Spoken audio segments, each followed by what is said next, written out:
Good morning, all.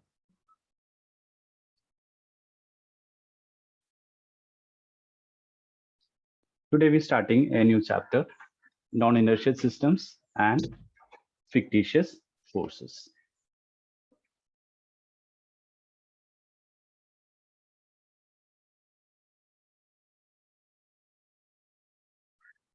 When we have discussed Newton's laws, we have gone through what is meant by inertial system. We know that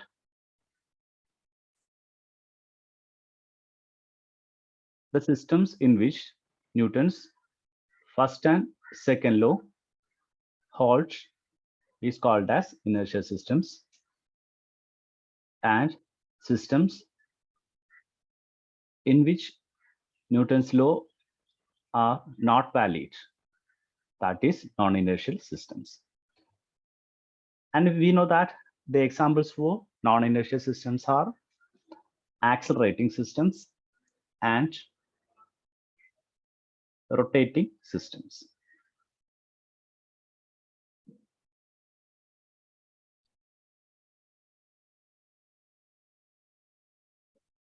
In this chapter, we have to discuss these topics: Galilean transformation, uniformly accelerating systems,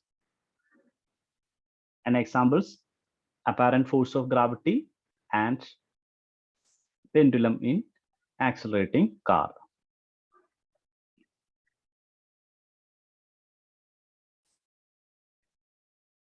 Then an important topic, that is principle of equivalence. It is a connecting link to the general theory of relativity. And next is the driving force of tides, physics in rotating coordinate system, time derivative, acceleration, apparent forces. Then Coriolis force, deflection of falling masses, motion on rotating earth, weather systems, and Foucault pendulum. Now we start with the Galilean transformation.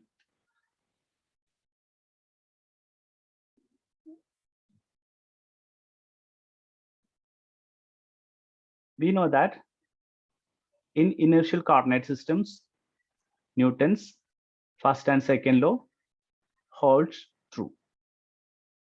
Okay, so Newton's second law, F is equal to ma, holds true only in inertial coordinate system.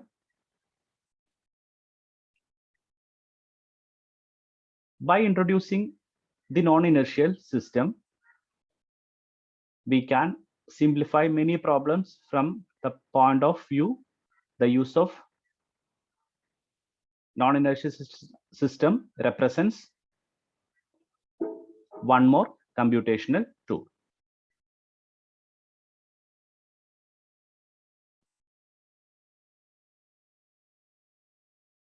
But when we considering the non-inertial system makes our analysis of the system to be a complex one or a difficult one. So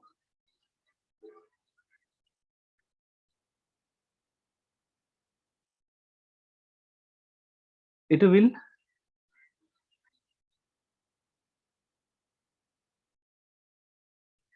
go through some conceptual difficulties of classical mechanics.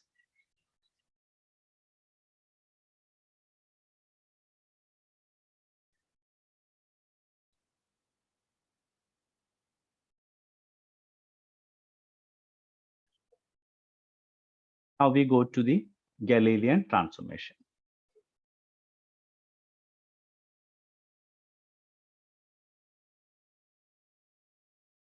First of all, what do you mean by a transformation?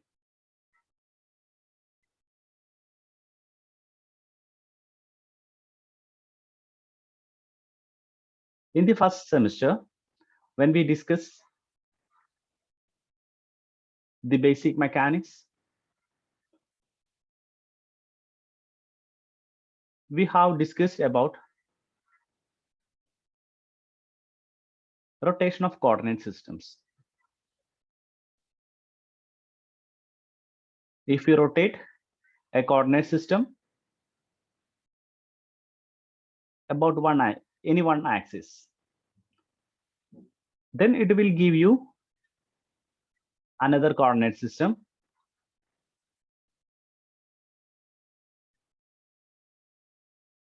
Then it is a transformation of one set of coordinate into another set of coordinates.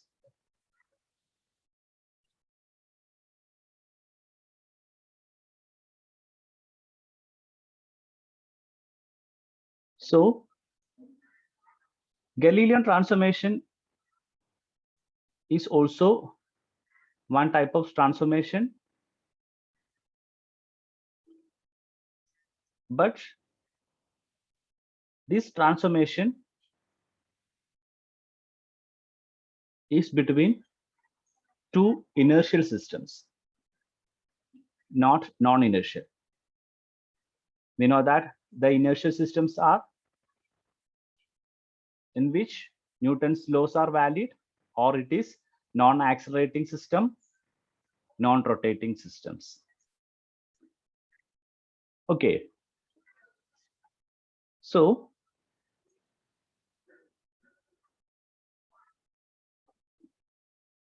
the Galilean transformation are transformations of inertial coordinate systems.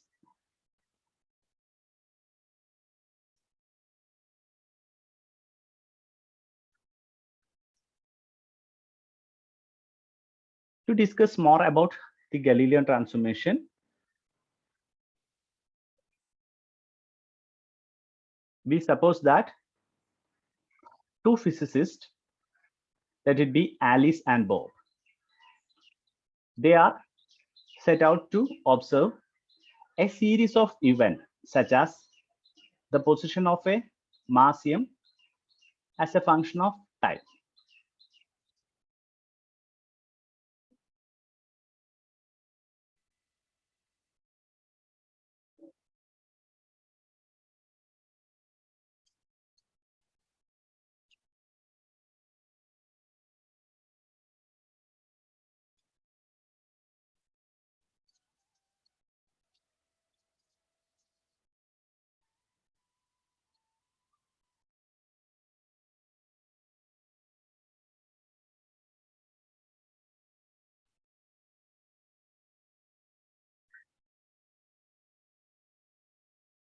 Okay, here Alice and Bob, they are ready to observe a series of events. Okay, then what do you mean by event?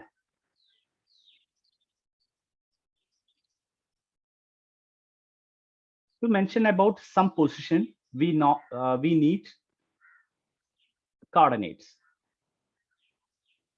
In space, we need three coordinates: x, y, and z. Okay. Then with that position, if we take an additional coordinate for time, okay, then there must be four coordinate x, y, z, and t. Then it represents an event.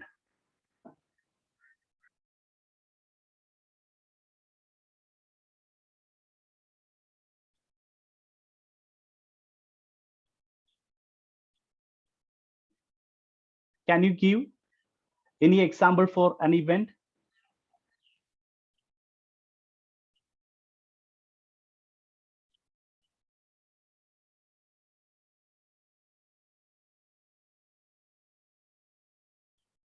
Let us think about Thrissur Puram.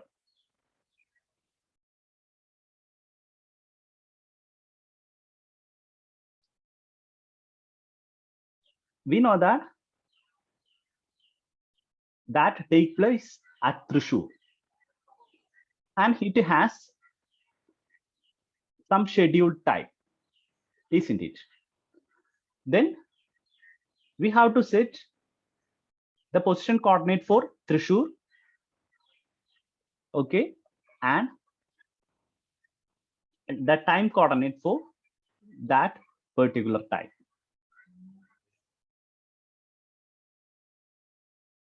Okay, we can take another examples also.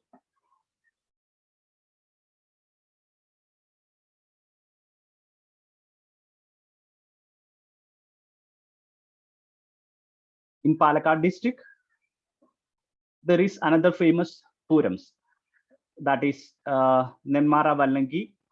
Okay,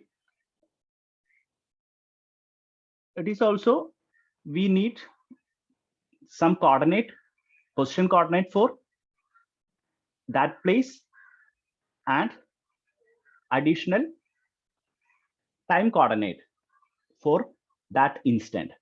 Okay, so here the Alice and Bob set out to observe a series of events such as the positions of a body of mass m as a function of time. Here they take the position and time also. And here each of them has their own measuring instruments and each works in their own laboratory.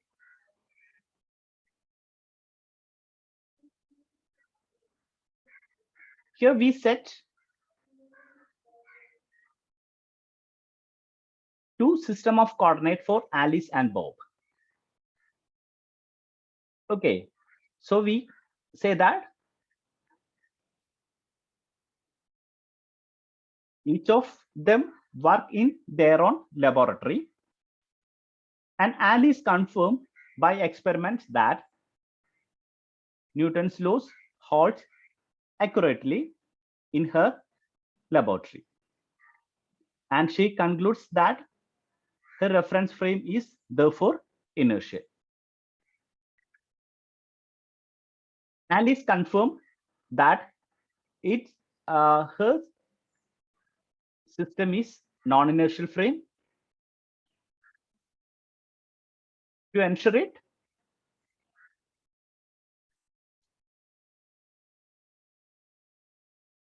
she has done some experiments to prove the Newton's laws are valid there.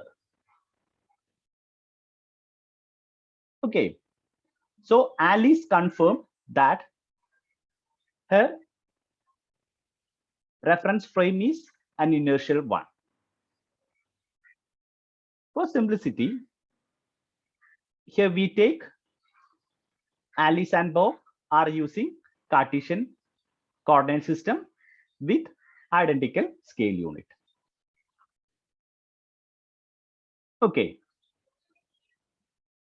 In general, their coordinate system do not coincide. Alice and Bob both are using Cartesian coordinate with identical scale unit. Okay, but their coordinate system do not coincide. Here the time being, we take that their systems are in relative motion, but that corresponding axes are parallel.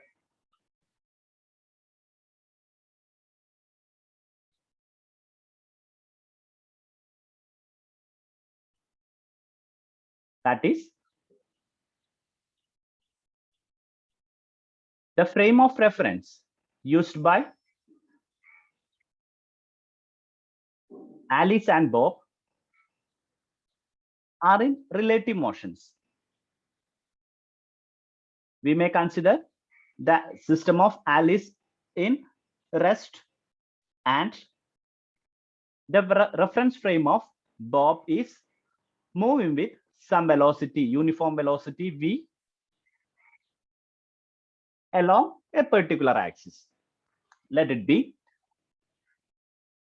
it moves along x-axis. The Bob's frame is moving along x-axis.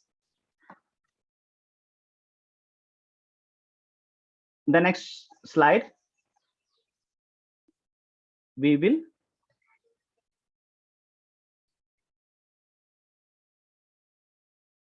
give it's a frame.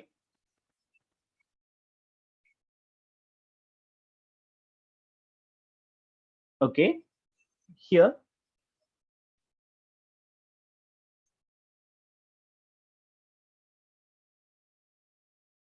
look at this one.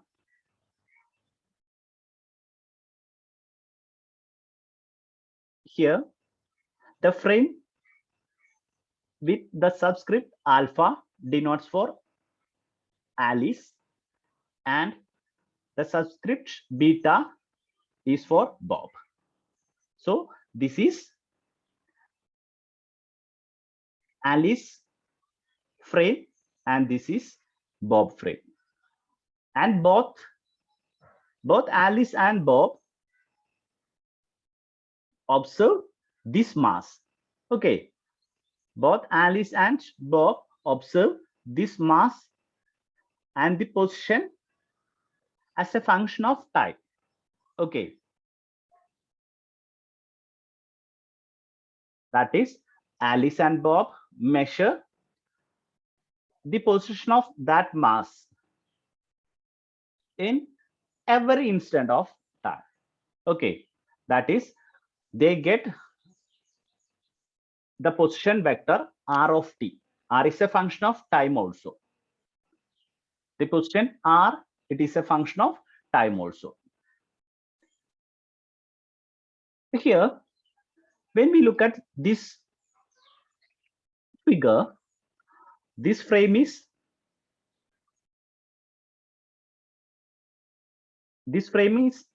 the alpha frame is for Alice and beta frame is for Bob. And look at the origins of both frames. This is the origin of Alice frame and this is the origin of Bob's frame. They are separated by a distance. It is denoted by s.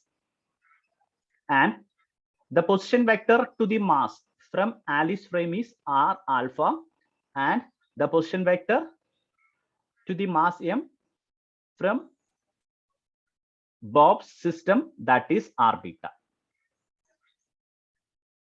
When we looking at these vectors, we can say that r alpha must be equal to what? This vector r alpha must be equal to s plus r beta. Okay, then what will be r beta? R beta must be equal to r alpha minus s.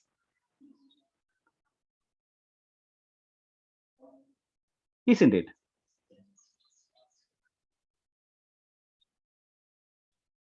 Okay, then we have related the positions, the position vector of beta frame and alpha frame. That is, we obtain r beta is equal to r alpha minus s. Here s is the displacement between the two frames origins. The origins of two systems are displaced by this s. Okay.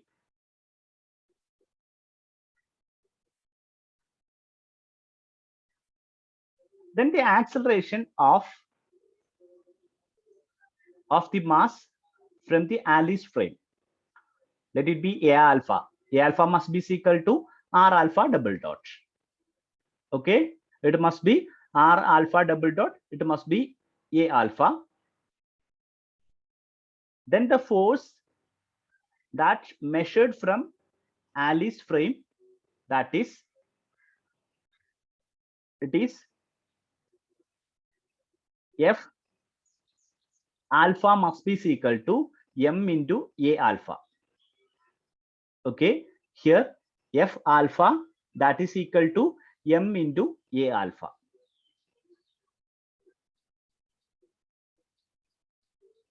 This is the Newton's second law. It is confirmed by Alice. The force that is measured from the frame alpha, F alpha, is given obtained as M into A alpha.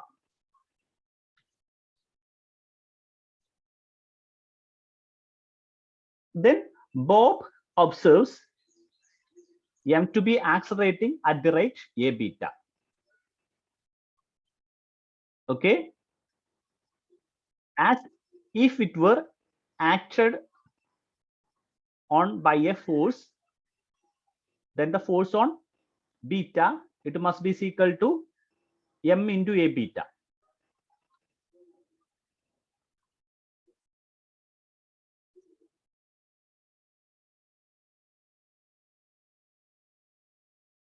And from the equation R beta is equal to R alpha minus S,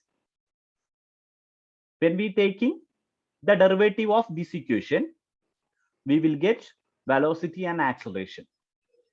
Okay, here if we taking the first derivative, d by dt of R beta is equal to d by dt of R alpha minus d by dt of S. Okay, then from this relation of position, we can obtain velocity v beta is equal to v alpha minus v. Here v is s dot. And similarly, the acceleration can be obtained by taking the second derivative, or d square r by dt square. Then a beta is equal to a alpha minus a. Okay, here what is v? V is s dot and a is s double dot. Okay, in our assumption,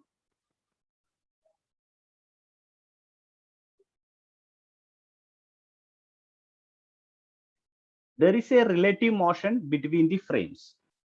Okay, we assume that their systems are in relative motion. Okay, so if v is a constant, if the capital V is a constant, the relative velocity between the frames is constant, then a must be equal to a constant. A is equal to v dot. If v equal to a constant, a must be equal to 0. So in that case, if v is a constant, a is equal to 0, in that case, a beta must be equal to a alpha.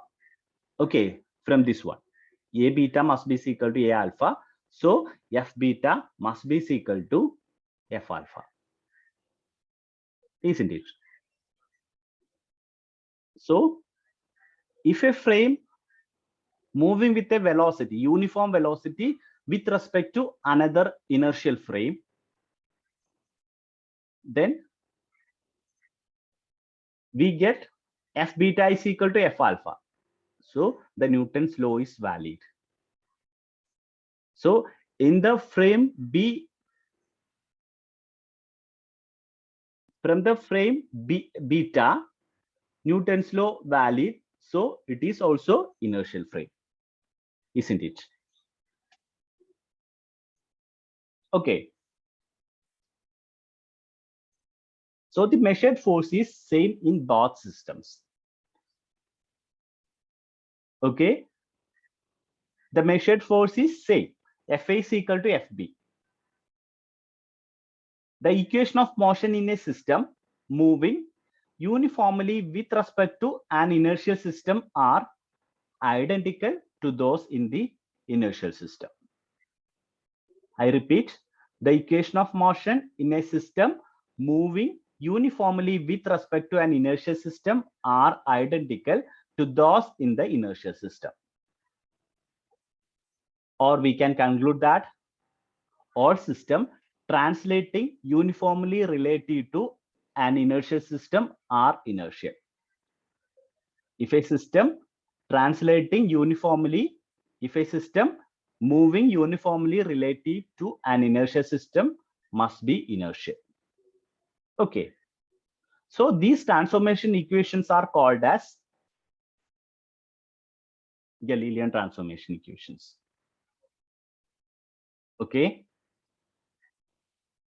That is, the following equation then relate measurement made by Alice and Bob, provided their coordinate system move with uniform relative velocity.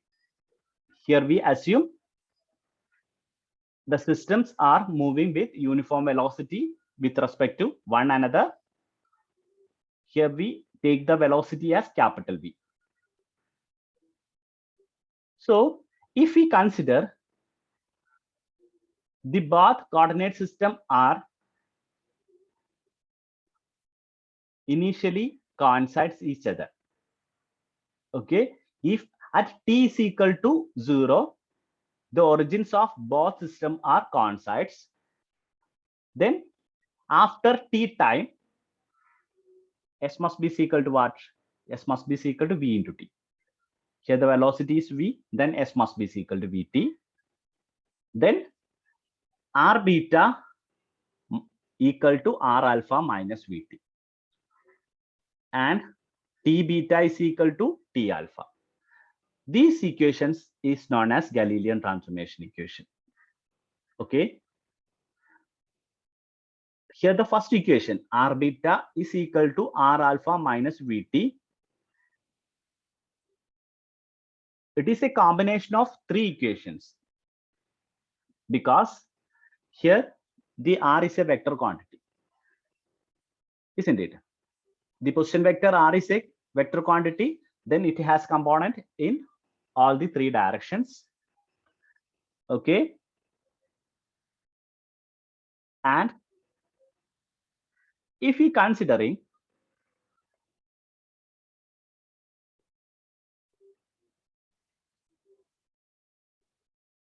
the frame B moving along x direction, the frame B is moving along x direction,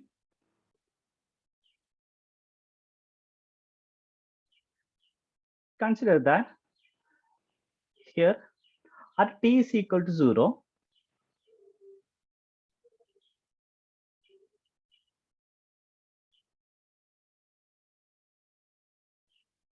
at t is equal to 0, the two coordinate system. Here one coordinate system that is in black color and one coordinate system that is, the second one is in red color. Initially, the origin of both coordinate system coincide each other. Okay, here the origin of the two coordinate system is here now. It is at t is equal to 0. Okay, then after sometimes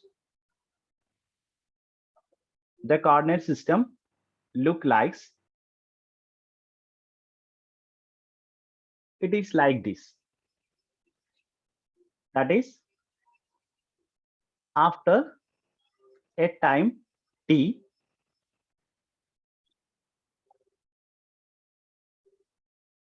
the system beta has moved a little bit. Okay, we know that the second system is moving with a velocity, what? With a velocity, uniform velocity v, isn't it? So after t seconds, the second coordinate system, let it be, this is ya, and this is ya, and this is za, and this, the black one is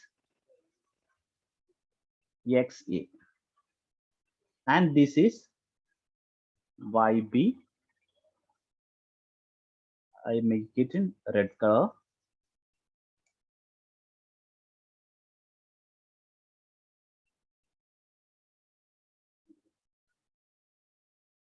Okay, this is, I use a red color.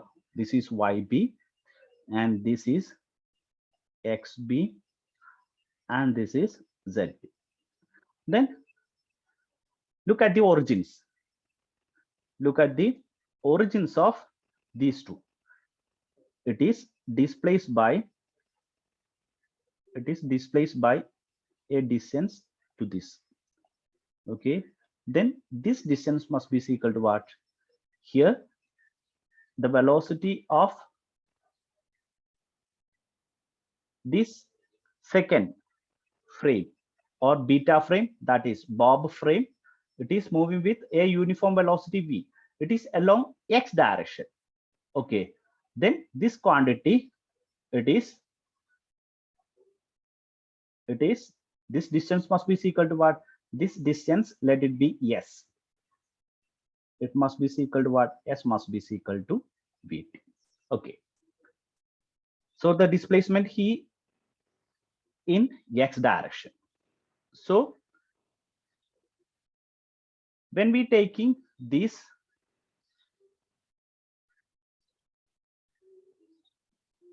equation, r beta is equal to r alpha minus vt. Okay, here I write the different components. First I write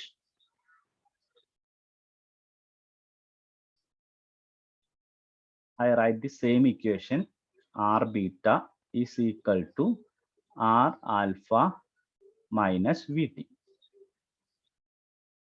Okay, when we taking the components, okay, look at the changes in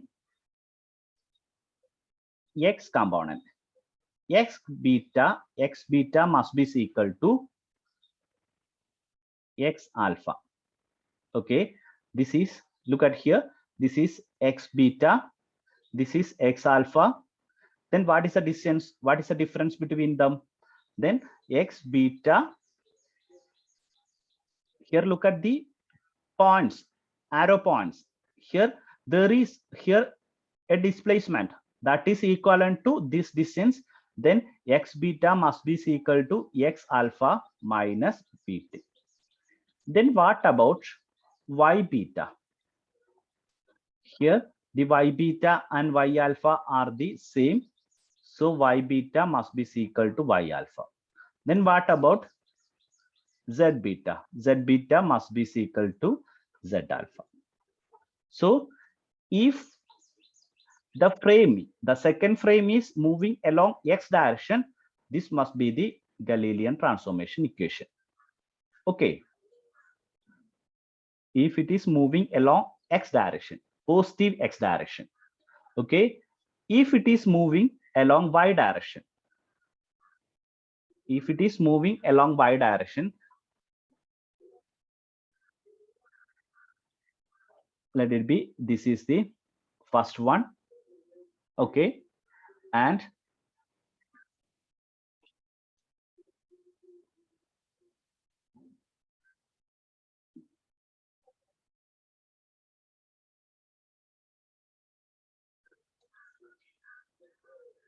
here I draw, this is the x and this is the z, and the y is moving up, or we can say that the y is moving up because only the movement in the y direction.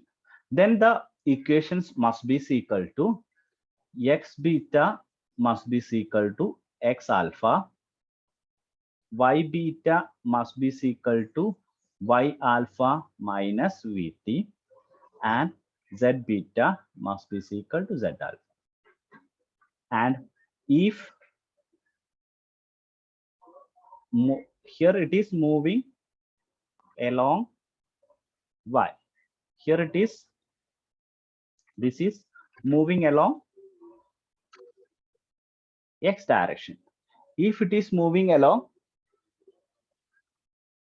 z direction, moving along z, the equations must be x beta must be equal to x alpha, y beta must be equal to y alpha, and z beta must be equal to z alpha minus vt.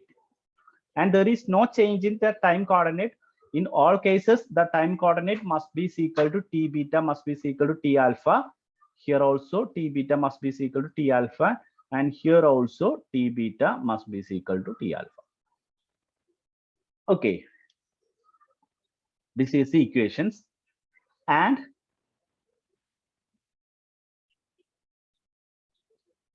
if the coordinate system moving in the negative z direction, what will be the change?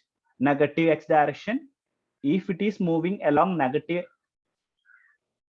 x direction, the only change must be the x alpha plus vt. Here it must be plus vt. Okay.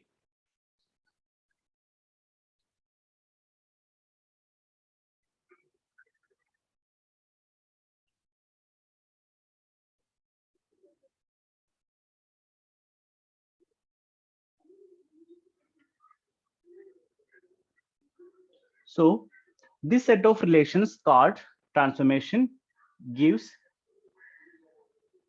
the prescription for transforming coordinate of an event from one coordinate system to another.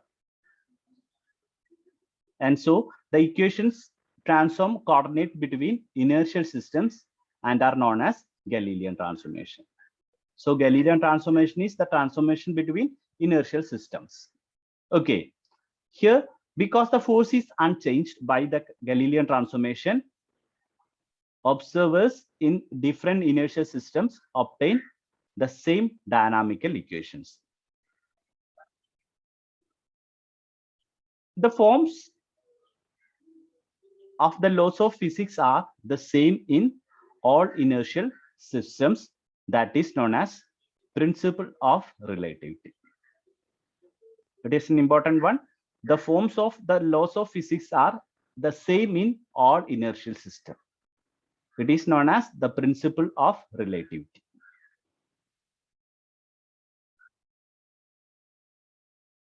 Now we moving uniformly accelerating system. In the previous case, we assumed the acceleration is 0. Okay, so the velocity is a constant, uniform velocity, moving with uniform velocity. Here, it has uniform acceleration. So the velocity is not constant here. Here we consider the same situation of the Alice and Bob, but one of the frame is accelerating at a constant rate a with respect to an inertial system. Consider the frame of Alice in inertial and the frame of Bob is accelerating at a constant rate a. So here we drop the subscript alpha and beta, and we denote the non-inertial frame, the accelerating frame. Here Bob's frame is accelerating, so it is a non-inertial frame. So here we include an frame for non-inertial frame. So it is a dash is equal to a minus e, where a is the capital A is the acceleration of the primed system as measured in the inertial system. Here a is the acceleration of the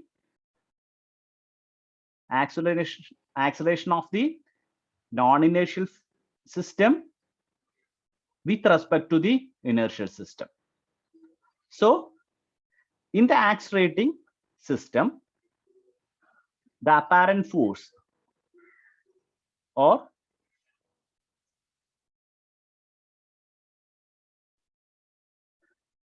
here it is not F, it is F dash.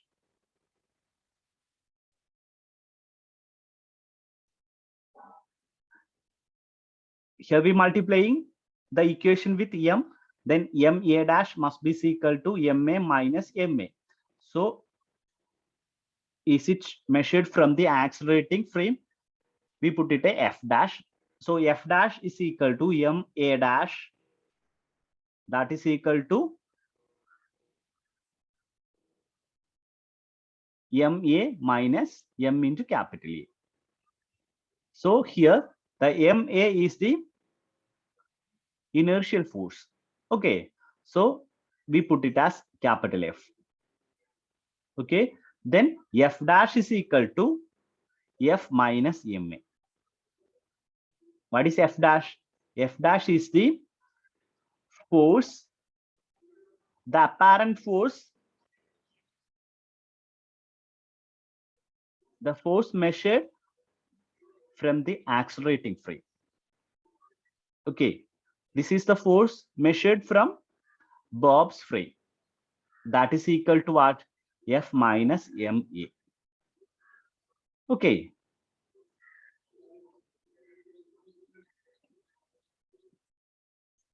So here, a confusing fact or hypothetical fact comes here that when the force on the non-inertial frame is 0, that is the acceleration of the mass in the inertial frame is 0, then F must be equal to 0, then F dash must be equal to minus MA. Okay. So here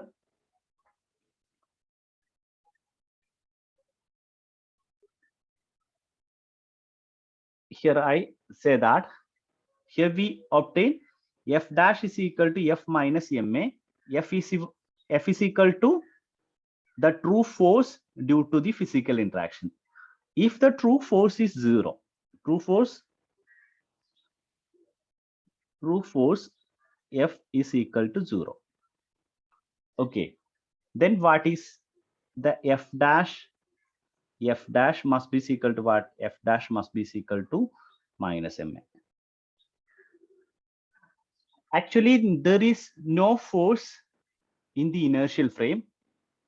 When we measure the force from the inertial frame, it is equal to 0. But if we measure the force from the non-inertial frame, it will give you minus MA.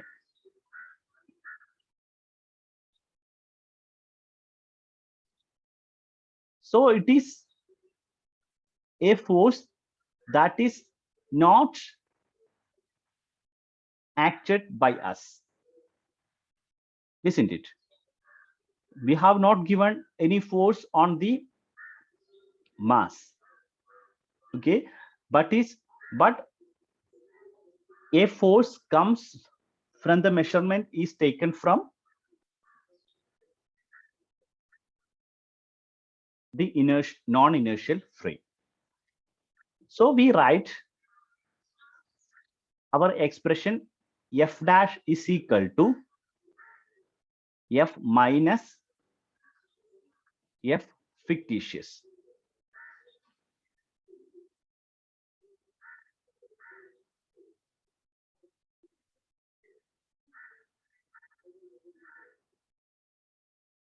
So this MA is called as a fictitious force or a pseudo force.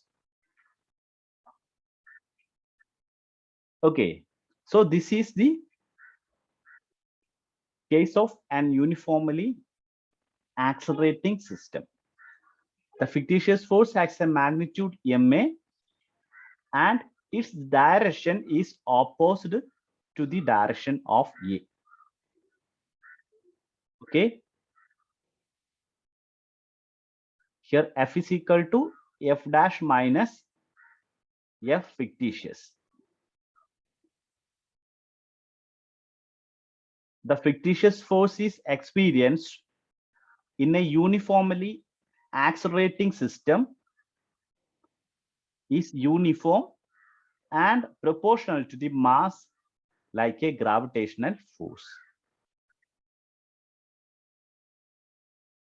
The fictitious force is experienced in a uniformly accelerating system, is uniform and proportional to the mass, like a gravitational force. And this force originates in the acceleration of the coordinate system, not the interaction between the bodies. This fictitious force originates from the acceleration of the coordinate system. Okay, and the term we use, fictitious, that is intended to emphasize it is a non-physical nature. Here we mentioned that it is not due to the interaction between the bodies. So it is non-physical force.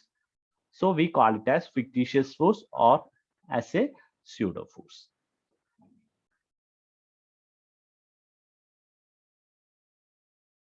Then we taking two examples. The first one is the apparent force of gravity. Here we consider that a small weight of mass m hangs from a string in a automobile. Let it be a car that accelerates at a rate a. Here the car accelerates at a rate a. In the car, a mass m hangs from a string. Okay, here we have to obtain what is the static angle of the string from the vertical. Okay, what is the static angle? Here if we draw a perpendicular, this one, then what will be this angle? Okay, or we can say what is this angle? Both are same. Okay, what is the angle theta?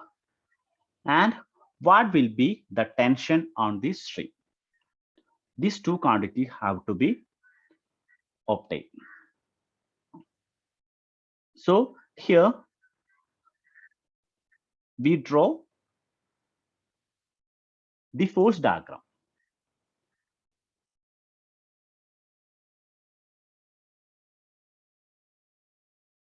And here we take two systems, two frames. Okay, one laboratory frame, that is we observe this quantity from outside of the car. Here the car is accelerating, so we fix a frame outside of the car. Let it be a laboratory system. When we looking at from that laboratory system,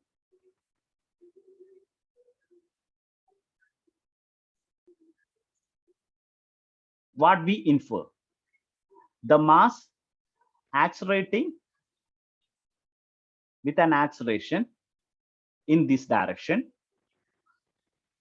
and let the angle is theta. Okay, and the weight acting downward, the tension acting this direction, and the acceleration is a, isn't it? And the second frame is fixed in the car, that is A person sitting on the accelerating car observes the same thing, that is this mass hanging like this. But according to him, the mass is at rest. It is not in acceleration, isn't it? One person is sitting in the same car and he observes this mass. Then when he looks at the same mass, with respect to him, the mass is at rest. The acceleration is 0. Okay, the weight is acting downward and the tension along that direction, but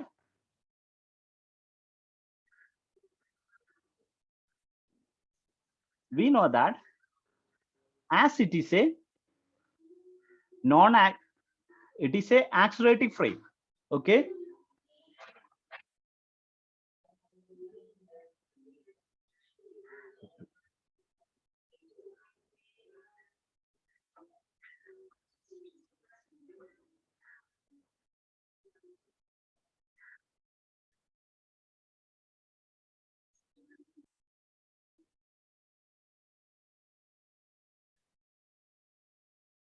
as we know from the previous topic,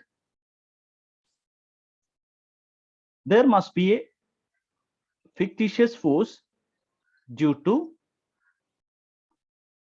the acceleration of that frame. That must be opposite to the acceleration A. It must be equal to minus, it is along this direction, or be right, it is fictitious.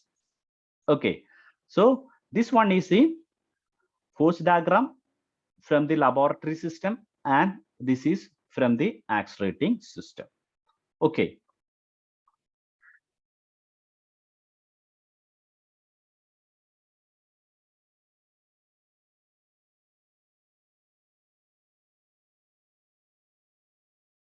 So we write the equations of motion here. Look at here. First we write the vertical component. So it is, this component must be equal to T cos theta.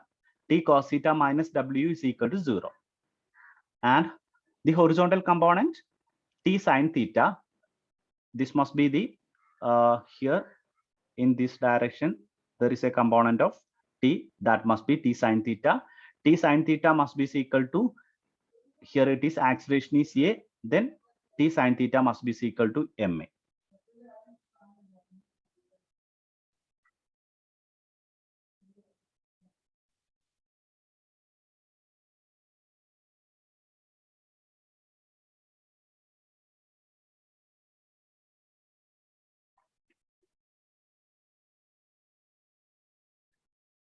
And using these two equations,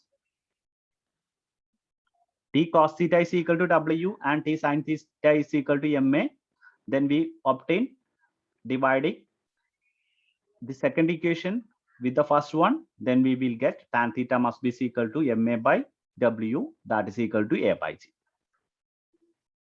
So the first quantity is obtained, that is theta is equal to tan inverse. From this one we can write theta is equal to what? Our first aim is to obtain the theta. Theta is equal to tan inverse of A by G. Then the second aim is to obtain the tension T. Okay. And here we know that the T cos theta is equal to W, T sin theta is equal to ma. Squaring the both equations and adding. Then T square is equal to what? T square is equal to ma square plus mg square. Then T square is equal to ma square plus mg square. Then we can type T is equal to m into root of g square plus a square. Actually, T is equal to root of mg square plus m square g square plus m square a square, we take m outside, then we obtain t is equal to m into root of g square plus a square. And the same quantities observing from the accelerating system, it is t cos theta minus w is equal to 0. And the horizontal component here, it is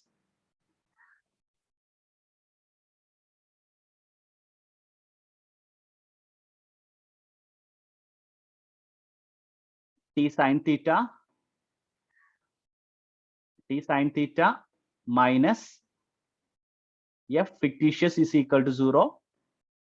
Then f fictitious is equal to ma.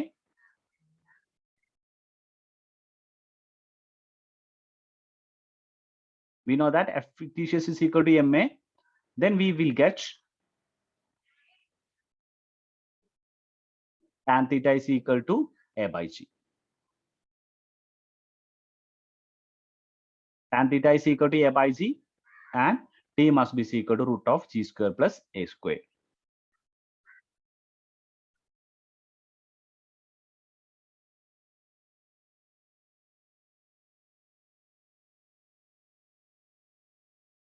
From this, we obtain that when a car is accelerating with a acceleration a car is accelerating with a acceleration then a mass which will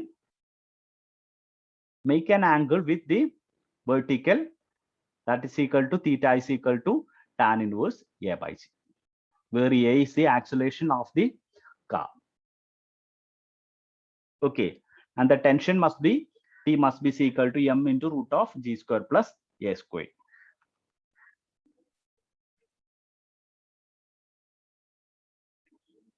And now we consider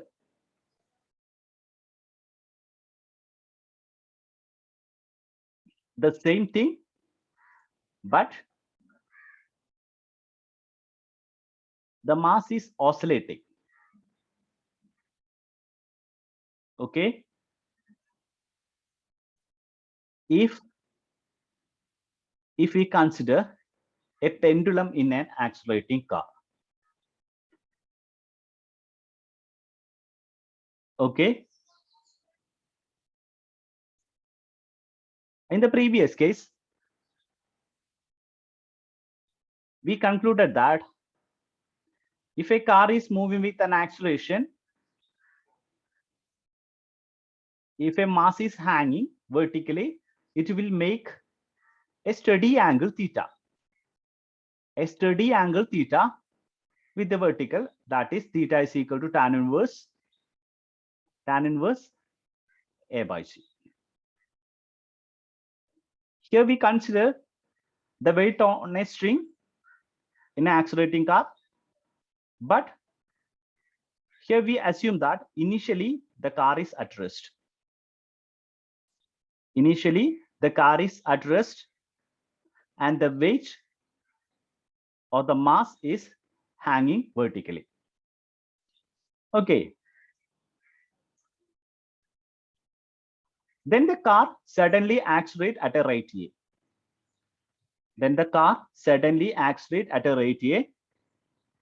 Then the problem is to find the maximum angle alpha.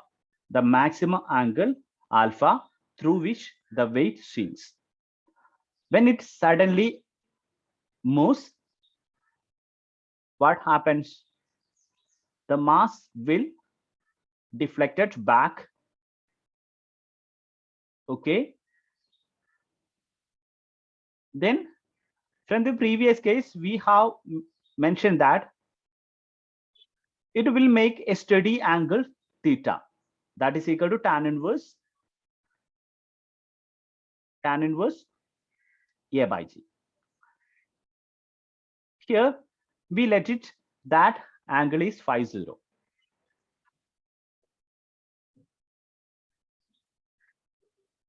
Okay, but initially the bob or the mass move an angle phi,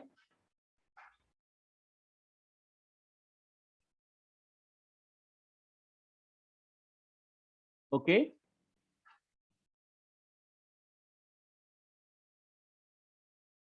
Here our problem is to find the maximum angle phi through which the weight swings. In a system of accelerating with car, the bob behaves like a pendulum in a gravitational field where the down is at an angle phi 0 from the true vertical.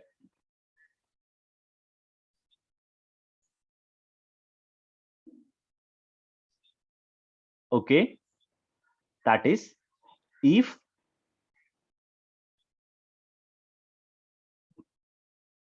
the car is accelerating, from the previous case we know that when the car is accelerating, then the mass will make a steady angle. Okay, so here this is the actual initial position, then the steady angle must be equal to this alpha 0. Okay, so this is the apparent vertical in the accelerating car. Then we can say that the pendulum will make a to and fro oscillation about this vertical. If this is phi 0, the same angle will go through by in the another position also. So this must be equal to also phi 0. Okay, and so from the initial position, this is the actual position. It makes an alpha, that is the maximum thing, and here this must be the phi 0. This is also phi 0. Then the total phi must be equal to what? It must be equal to 2 alpha 0. The pendulum is initially at rest. It swings back and forth with an amplitude phi 0 about the apparent vertical direction. So phi must be equal to 2 phi 0. It must be equal to 2 arctan. That means it is equal to 2 phi 0. Phi is equal to 2 phi 0, or that is equal to arctan means tan inverse. Tan inverse A by G. It is the maximum angle of the swing from the true vertical. It is the apparent vertical, and this is the true vertical. So the from the true vertical, the swing angle is 2 tan inverse A by G. So I stop here. Thank you.